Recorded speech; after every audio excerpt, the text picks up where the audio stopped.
It's 4 weeks to go until Americans head to the polling booths to choose between either a Clinton or Trump presidency. With me to help us take stock of the US election campaign is the FT's chief US columnist and commentator, Ed Luce, who's taking a brief respite from Washington, D.C., here in London, and Brooke Masters, the FT's companies editor and long-time observer of American politics. Ed, first, the debate. What a scene. How much longer can we go on with this kind of mudslinging and personal abuse? I think there's a lot more to come. I mean, of course, there's a third debate next week. But if you look at what people around Trump are saying, they're saying, look, now the gloves are off. They thought the gloves were on until the second debate. Could have been fooling me. Could have been fooling everybody else. But now the gloves are really off, and there's a lot more where that came from. You know, he had these 4 women associated. It's about the tapes. I mean, first of all, the revelation of the sex tape in which he makes extremely lewd comments about women really shook the party, shook his candidacy. Shook his candidacy, led to a big exodus. There's now roughly a quarter of Republican senators have said they will not vote for Trump. Paul Ryan, the speaker, has been sort of humming and hawing. He said he's not going to campaign with him, he's not going to help him. Their focus now is save the House, because it could be such a wave that they lose control of Capitol Hill. We'll come to the congressional races in a minute, but Brooke, again, you know American politics. You go back to the 80s when you were covering it at the Washington Post and before the FT. But how do you think this ordinary citizen will have responded to the tapes and these revelations about Donald Trump? I think there's 2 sets of responses. I think for people who didn't like him to begin with, it's just in some ways more the same, a bit cruder. There is a middle group of people who actually weren't comfortable with the fact that he was a bit immigrant, quite racist.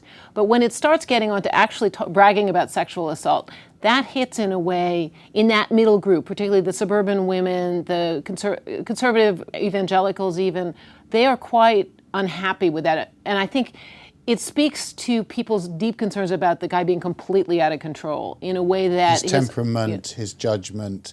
But what about the comment by one Trump supporter who said, well, look, it's no different from Jack Kennedy or Bill Clinton? I think true Trump supporters absolutely believe that he is breaking the rules, and that's great.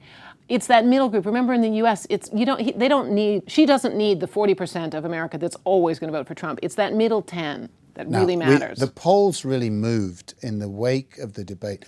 Trump said to have done rather well, at least, in landing some punches on Clinton, but the polls have moved. But these national polls, Ed, don't necessarily tell the whole picture.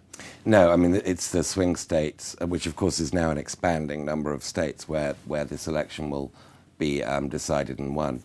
But Pennsylvania, Ohio, Florida. All of those were already in play. There's now talk of that map expanding because Trump's in trouble even in places like Arizona. But an 11-point lead, which is the latest Hillary lead in the polls post-debate, is something historically no nominee has ever been able to overcome within 4 weeks of a presidential election. There would be no precedent. Of course, this is an unprecedented election, so history may be of limited value, but an 11-point lead does suggest that states that weren't even in play a week ago could be in play. And Brooke, that really matters because of the House and Senate. Just tell us about that, because we tend to focus on just the presidency and the White House. Remember that a third of the Senate is up every year, and this year the Republicans are defending more seats. They currently control the Senate, but if there is a big anti-Republican wave, then they almost certainly would lose control of the Senate. And the House has been solidly Republican for years, but if it's really an 11-point lead and people aren't lying to the pollsters, then the House could also switch. And of course, in the U.S. with divided government, if both the House and Senate go to Democratic, Mrs. Clinton would have a much better chance of getting things done. Passing legislation, ending gridlock, and of course she's also got the Supreme Court nominations as well. Exactly, and the Supreme Court, the crucial thing for that is the Senate, because that's who votes. Now, Ed, she's way ahead at the moment, but what could go wrong for Hillary Clinton in the run-up? There are more WikiLeaks emails coming out. John Podesta, her campaign manager, has had his email account hacked. And it's important that the US government actually disclosed and said the Russians were behind the email hack. It's extraordinary. The US government has said Russia is interfering with its election and it's not front page news. I mean, this is just how all enveloping the Trump tapes have been. It's an extraordinary formal charge that they've made, but there's clearly a lot more material, whether it's directly from Russia or not, going via WikiLeaks, that shows Hillary as in much the way that some of the Trump and Bernie Sanders people depict her, as one voice in public and quite another reassuring Goldman Sachs voice in private. And that's damaging to her. I can't believe that it's going to be anywhere near damaging enough. If there's a health scare, possibly if Hillary has another health scare, collapses, there's some kind of dramatic event that calls into question her health, or her husband's, perhaps that could switch things. But it would still take a lot for her to lose that lead. So quick question for both of you. One, does Hillary win? Two, any chance of Donald Trump dropping out? Ed?